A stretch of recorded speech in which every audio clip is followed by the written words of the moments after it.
Welcome again. तो आज की इस वीडियो में हम देखेंगे कि हम आर्डिनो को यूज़ करते हुए एलसीडी के ऊपर किस तरीके से हम लोग अपनी मर्ज़ी का डाटा प्रिंट करा सकते हैं। ठीक है, तो इसके लिए मैं आपको कोड दिखा देता हूँ। जो फॉर एग्ज़ाम्पल मैंने यहाँ से मैं गया हूँ एग्ज़ाम्पल्स में, और एग्ज़ाम्पल्स में जाने के बाद मैं यहाँ से लिक्विड क्रिस्टल में गया हूँ। लिक्विड क्रिस्टल में जाने के बाद मैंने यहाँ से हेलो वर्ल्ड वाली एग्जांपल ओपन कर ली है। ठीक है, तो यहाँ तक आपको बात समझ आ गई होगी। तो ये हमारे पास कोड आ गया। इस कोड के अंदर हमें कनेक्शंस बताए हुए हैं कि हमने किस तरह कनेक्शंस करने हैं। अब इससे पिछली वीडियो में मैंने आपको बताया था कि कौन सी पिन एलसीडी की क्या काम करती है, और आर्डिनो की पिन से आप बाखूबी वाकिफ़ हैं। तो हमने क्या किया कि एलसीडी की जो आरएस पिन थी उसको मैंने कनेक्ट कर दिया आर्डिनो की पिन नंबर D12 से। एलसीडी की इनेबल पिन को मैंने कनेक्ट कर दिया आर्डिनो की D11 से। एलसीडी की D4 को मैंने कनेक्ट कर दिया आर्डिनो की D5 से, और एलसीडी की D5 को मैंने कनेक्ट किया D4 से। एलसीडी की D6 इसी तरह आर्डिनो की D3, एलसीडी की D7 आर्डिनो की D2। अगर आप एक चीज़ नोट कर रहे हो तो मैं यहाँ से 4 मोड यूज़ कर रहा हूँ, जिसमें हम लोग बेसिकली एलसीडी की 8 डाटा पिन्स होती हैं ना, तो मैं 4 वायर मोड यूज़ कर रहा हूँ। ठीक है, हमने बात की थी पिछली वीडियो में।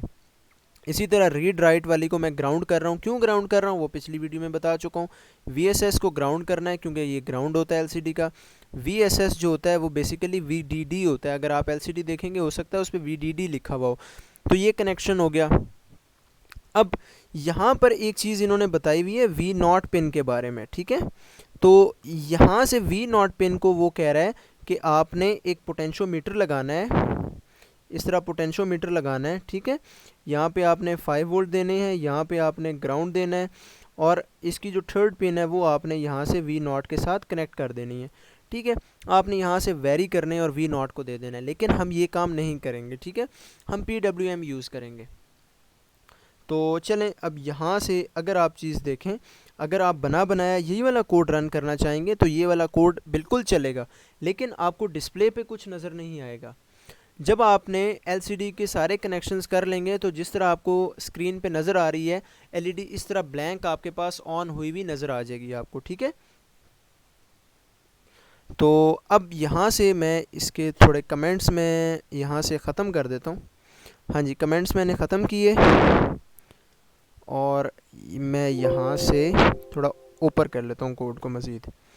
ठीक है, तो अभी हम यहाँ से कुछ स्टफ़ देखते हैं कि क्या कैसे हो रहा है। ये तो इसने एक इंटीजर डाटा टाइप का RS रखा, इनेबल, और ये सारे इसने रख लिए, इनके नाम दे दिए जो आगे कॉन्स्टेंटली इसने यूज़ करने हैं। ये लिक्विड क्रिस्टल की इसने लाइब्रेरी थी जो कि हमने ऊपर इंपोर्ट की हुई है, वो यहाँ से इसने यूज़ की। एलसीडी की यहाँ पे पिन्स इसने दे दी। आप इसको ना देखें फ़िलहाल क्योंकि ये बिल्ट इन हमारे पास अवेलेबल है, तो कोई मसला नहीं है। अब ये कोड ज़रा है कि मैं इसको रन करता हूँ। अब मैंने जब इस कोड को रन किया तो देखते हैं कुछ हमारे पास आउटपुट आता है या नहीं आता, तो देख लेते हैं। हाँ जी, डन अपलोडिंग हो गई है, लेकिन मेरे पास कोई आउटपुट पे कोई चीज़ नज़र नहीं आई। अगर यहाँ से मैं देख लूँ तो आउटपुट पे कुछ चीज़ नज़र नहीं आई। अगर आप यहाँ से देखें, इसकी वजह ये है कि हमने जो अपनी V0 वाली पिन है, जो कंट्रास्ट होता है एलसीडी का, वो सेट नहीं किया। उसके लिए सेट करने के लिए आपको यहाँ से यूज़ करना पड़ेगा अपना एनालॉग राइट। ठीक है, हम पढ़ चुके हैं पहले। तो मैं सबसे पहले वॉइड सेटअप में जाके डिफ़ाइन करता हूँ 6 नंबर पिन को। आपने एक चीज़ ध्यान रखनी है कि आपने वो वाली पिन लेनी है जो कि PWM प्रोवाइड कर सकती हो। वो आई थिंक सो आर्डिनो जो नैनो और ऊनो और ये इस तरह की हैं, उसमें आई थिंक सो 3 पिन है, 6 पिन है, 10 है, 11 है, कुछ इस तरह की हैं। लेकिन आपने देख लेना है कि कौन कौन सी पिन्स PWM प्रोवाइड कर सकती हैं, तो आपने वहाँ पे वो वाली पिन रखनी है। ठीक है, मैं यहाँ PWM लिख रहा हूँ, तो 6 तो मुझे कंफर्म पता है यूज़ करती है, तो इस वजह से यहाँ से मैंने 6 नंबर पिन रखी कि ये आउटपुट देगी, मैंने डिक्लेयर करा दिया। अब लूप के अंदर मैंने क्या लिखा, लूप के अंदर मैंने एनालॉग राइट कराया। एनालॉग राइट कराने के बाद आपको पता है कि ये वाली वैल्यू जो है ज़ीरो से लेकर 255 तक आती है। ठीक है, ज़ीरो का मतलब ज़ीरो परसेंट ड्यूटी साइकिल और 255 का मतलब 100% ड्यूटी साइकिल, यानी ये 0 वोल्ट होते हैं और ये 5 वोल्ट्स होते हैं। मैं यहाँ से इसकी वैल्यू 10 रख रहा हूँ। ठीक है, कुछ 10 दे रहा हूँ कि कुछ वोल्टेज आ जाएगी 10 पे, आई थिंक सो ये चलें वो हमने देखा हुआ है 10 पे कोई बहुत ही स्मॉल अमाउंट ऑफ वोल्टेज जाएगी। ये हमने पीछे एक्सपेरिमेंट किया हुआ है कि कितनी वोल्टेज जाती है, तो ये हमने कैलकुलेशंस भी की हैं, कर चुके हैं हम पहले, तो काफ़ी आसान है। अब अगर मैं इस कोड को रन करता हूँ तो अब हमें देखते हैं कि सेम कोड है, लेकिन अब हमें कंट्रास्ट अच्छा होने की मदद से हमें अभी डाटा नज़र आ जाएगा। ठीक है, तो अभी हम देखते हैं डन अपलोडिंग। अब देखें हमारे पास हेलो वर्ल्ड लिखा आ गया और नीचे मिली सेकेंड्स जो हैं वो चलना शुरू हो गए हैं।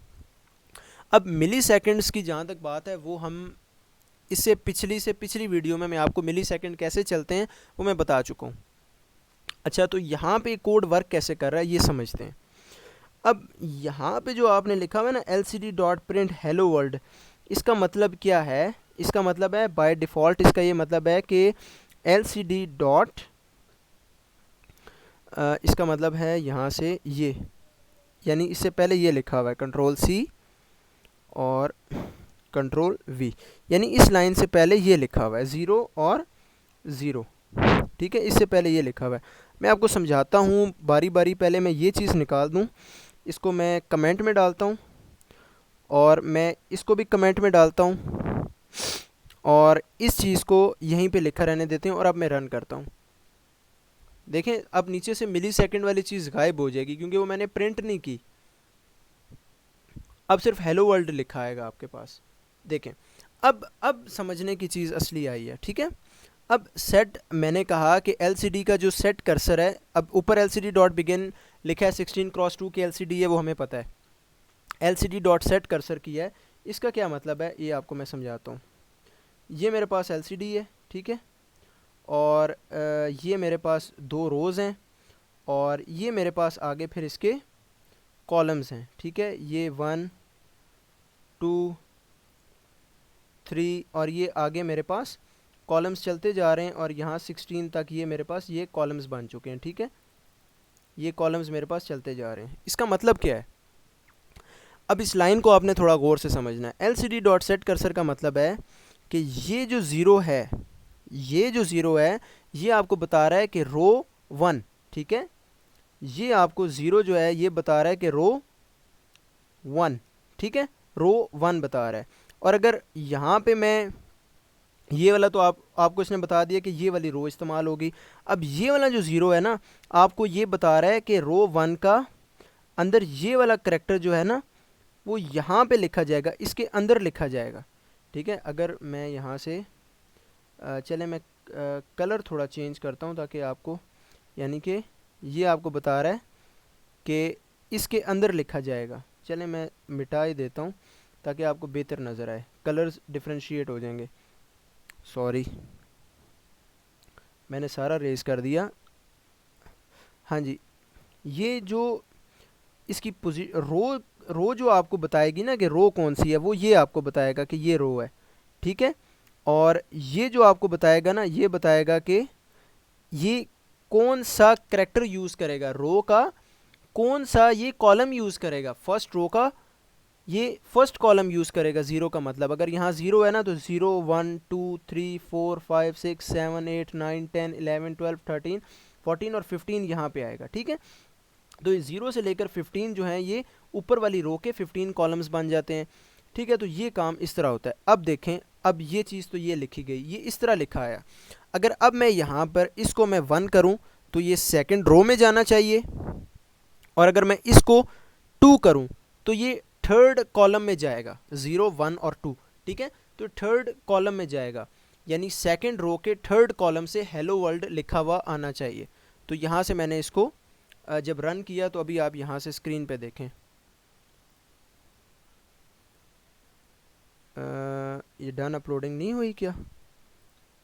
मैं देखूं, एरर आ गया कोई, आई डोंट नो ये क्या एरर आया है।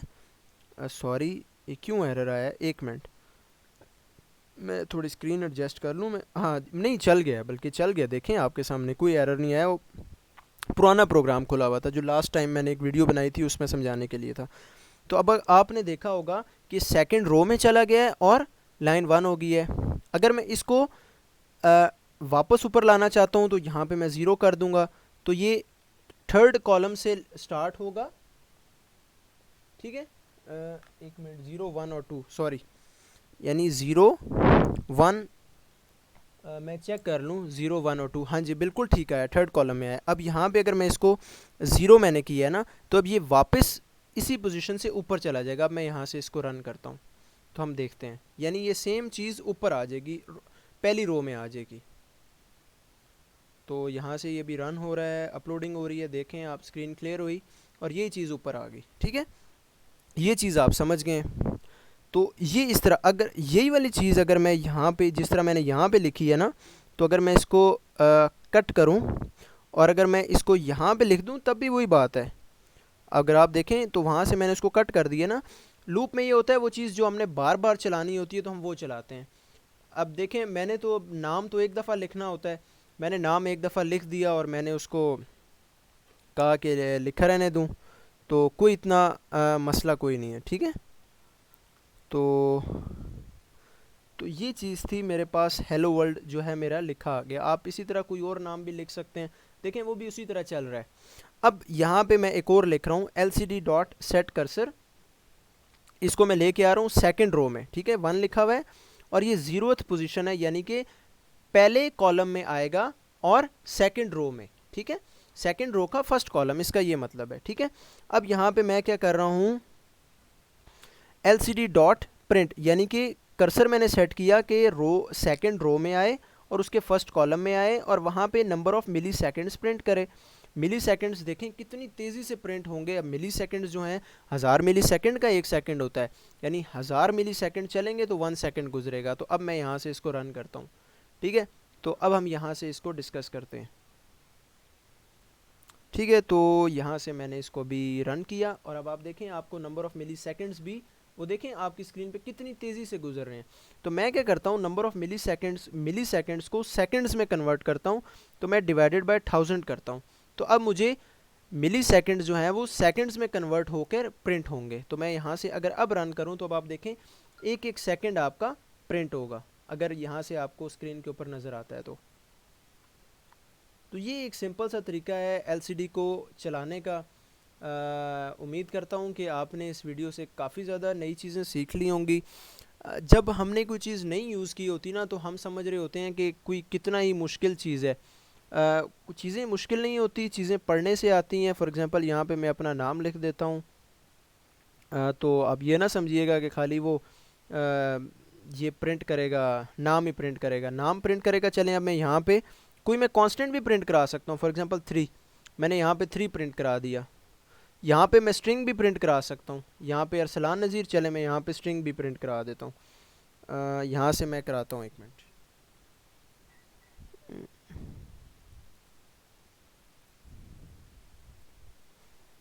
मैंने पेस्ट कर दी और यहाँ पे स्ट्रिंग मैं लिख देता हूँ आगे, जस्ट अ मिनट। यहाँ पे लिख रहा हूँ मैं यूट्यूब चैनल, ठीक है। अब ऊपर मेरे पास लिखा आएगा अरसलान नज़ीर, और यानी कि ये आएगा सेकंड कॉलम से, थर्ड कॉलम से स्टार्ट होगा। और चलें मैं इसको भी थर्ड कॉलम कर देता हूँ, ठीक है। 2 पे थर्ड कॉलम आ गया, यानी ऊपर लिखा आएगा अरसलान नज़ीर, नीचे आएगा यूट्यूब चैनल का नाम आ जाएगा। लेट्स सी, देखते हैं क्या होता है। तो ये कंपाइलिंग स्केच कर रहा है और इसके बाद ये डन अपलोडिंग कर देगा, ठीक है। तो आपने बस चीज़ें समझते रहना है और ख़ुद से आपने चीज़ों की प्रैक्टिस करनी है, ठीक है। अगर अब आप चैनल, हाँ जी, अब एक मिनट मैं स्क्रीन पे थोड़ा देख लूँ। चैनल, आई थिंक सो ये इसने लास्ट वाला प्रिंट नहीं किया, क्योंकि मे बी वो उसको आगे ले गया हो, ठीक है। तो आपने परेशान नहीं होना, आपने चीज़ें अच्छे तरीके से जब समझी हुई होंगी ना तो आपको समझ आ जाएगा। फॉर एग्ज़ाम्पल मैंने इसको चलें ये 1 कर दिया है, तो ये एक पीछे आ जाएगा, ठीक है, पीछे से आके स्टार्ट होगा, तो चैनल भी आपके पास प्रिंट हो जाएगा।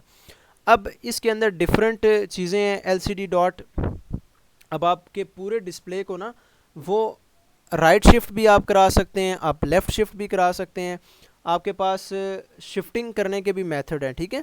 अगर अब मैं यहाँ पे लिखूँ ना कि लूप के अंदर अगर मैं चलाऊँ अपने उसको LCD.ShiftRight, अगर मैं यहाँ से देख लूँ कि कैसे कमांड क्या है, तो मैं देख लेता हूँ। मुझे अभी याद नहीं आ रही कि वो कौन सी कमांड है ना।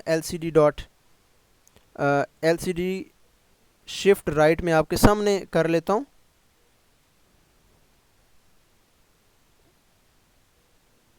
आपको सर्च करने का तरीका भी आना चाहिए। हाँ जी, स्क्रॉल डिस्प्ले लेफ़्ट और स्क्रॉल डिस्प्ले राइट मेथड्स हैं। ठीक है, तो ये ज़रा चीज़ें हम देख लेते हैं। और अगर मैं यहाँ पे इसको यूज़ करूँ तो कैसे करेंगे। अब मैं यहाँ से इसको मैंने कॉपी किया, कॉपी नीचे अगर सिंटैक्स आप देखना चाहें तो आप वो भी देख लेंगे। यहाँ पे इस तरह इसने कैसे यूज़ किया है, यहाँ से हाँ जी, आपने ये डिस्प्ले कराना है तो आप वहाँ पे सिंपली इसको डिस्प्ले करा दें। यहाँ पे इसको आपने प्रिंट करना है सिंपल। ठीक है, तो हम यहाँ पे इसको क्लिक करता हूँ और मैं लूप से पहले करता हूँ Ctrl+V। अब बाज़ औक़ात ऐसा होता है कि आप चाहते हैं कि आपकी ऊपर वाली चीज़ जो है यानी रो 1 में जो चीज़ पड़ी है वो फिक्स रहे और नीचे वाले जो रो में पड़ी है वो सिर्फ स्क्रॉल लेफ़्ट करे। लेकिन ये क्या करता है, ये जितना भी आपका डिस्प्ले होता है ये सबको स्क्रॉल लेफ़्ट या स्क्रॉल राइट जो आपने किया होता है करें। उसके लिए फिर आपको थोड़ी सी लॉजिक अपने जहन में लगानी पड़ती है कि मैं क्या चेंजिंग करूं कि नीचे वाली चीज़ मेरी जो है वो सिर्फ स्क्रॉल करे और ऊपर वाली फ़िक्स हो जाए।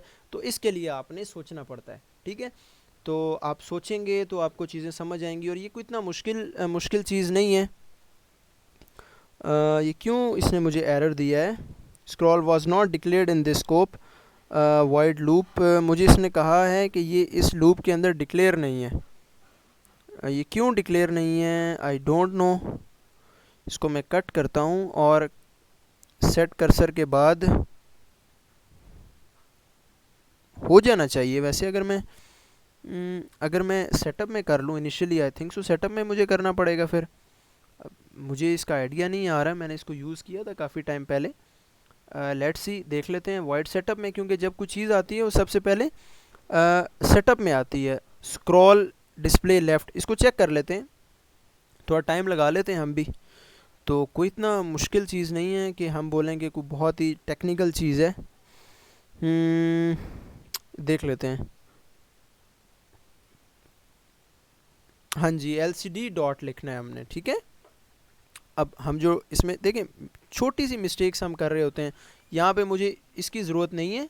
इसको मैं यहाँ से वापस कट कर रहा हूँ और मैं लूप में चला रहा हूँ। ठीक है, मैंने यहाँ से इसको Ctrl+V किया और यहाँ पे मुझे LCD डॉट लिखना है। ठीक है, अब आपने ये मिस्टेक्स नहीं करनी। अब देखें ये चीज़ें आपने एग्जांपल देख ली फ़ौरन इंटरनेट से तो आपको समझ आ गई। कोई इतना आपने पैनिक नहीं होना कि पता नहीं क्यों नहीं चल रहा। भाई चल जाएगा, कोई टेक्निकल चीज़ नहीं है। अब आप देख रहे हैं कि कितना वो तेज़ी से चल रहा है कि आपको आपका डिस्प्ले नज़र ही नहीं आ रहा, कितना वो तेज़ी से स्क्रॉल हो रहा है। तो मैं क्या करूँगा, मैं डिले दे दूँगा 1000 मिली सेकेंड्स का। तो मैंने यहाँ डिले दे दिया 1000 मिली सेकेंड्स का, तो यहाँ से मैंने इसको डिले दे दिया। अब आप अगर देखें तो अभी भी ये कंपाइलिंग स्केच कर रहा है। अभी डन अपलोडिंग होने दें, फिर हम देख लेते हैं। और हाँ जी, अब आप देख रहे हैं ये कितना आराम आराम से 1 सेकंड के बाद जो है ना ये स्क्रॉल लेफ़्ट कर रहा है। अब आपने इसके अंदर एक और लॉजिक भी लगानी है। क्या लॉजिक लगानी है कि जैसे ही यहाँ से ये वाला स्क्रॉल जाए तो दूसरी साइड से निकल के आ जाए। लेकिन अब देखें इसमें हुआ क्या है कि जितने आपको सामने इसके 32 कैरेक्टर्स की स्पेस नज़र आ रही है इतनी ही इसके बैक साइड पे भी है। ठीक है, तो ये जाता है उतना ही चक्कर बैक साइड से लगा के घूम के आता है। ठीक है, ये अब आपने लॉजिक लगानी है। ठीक है, कि जैसे ही ये इसका जो मैं आपको बताता हूँ क्या मैं कहना क्या चाह रहा हूँ। जैसे ही ये जो चैनल का एल है ये जैसे ही बाहर हो तो वो वहाँ से अरसलान और वो जो यूट्यूब चैनल वाला है वो दूसरी साइड से निकल आए। ठीक है, तो ये मैं आपको दिखा भी देता हूँ। हाँ जी, ये जो चीज़ है ना, अब ये जैसे ही यहाँ से ये एल गया ना तो ये यहाँ पे आ जाना चाहिए था और यहाँ से वापस यूँ यूँ यूँ यूँ ये करना चाहिए था। तो अब देखें, अब हर चीज़ सिर्फ मैं कराऊंगा तो आपको समझ नहीं आएगी, इसलिए आपको ख़ुद भी मेहनत करनी पड़ेगी। ठीक है, इसी तरह स्क्रॉल लेफ़्ट है, स्क्रॉल राइट है, और डिफरेंट तरह के मेथड्स अवेलेबल हैं। अब नेक्स्ट वीडियो में मैं आपको बताऊंगा कि जो हमारे पास करेक्टर्स होते हैं, आपने किसी तरह का करेक्टर अगर प्रिंट करना है तो वो आप कैसे करेक्टर प्रिंट करेंगे। ठीक है, जिस तरह गेम्स बनी होती है उसके अंदर डायनासोर बना होता है, डायनासोर कैसे बनाएंगे, और ट्री कैसे बनाएंगे, और उस ट्री को यहाँ पर यूज़ कैसे करेंगे। आपने मुख्तलिफ करेक्टर्स यूज़ करने हैं तो आप कैसे यूज़ करेंगे। तो इंशाल्लाह नेक्स्ट वीडियो में हम वो लोग उस चीज़ को भी स्टडी करेंगे।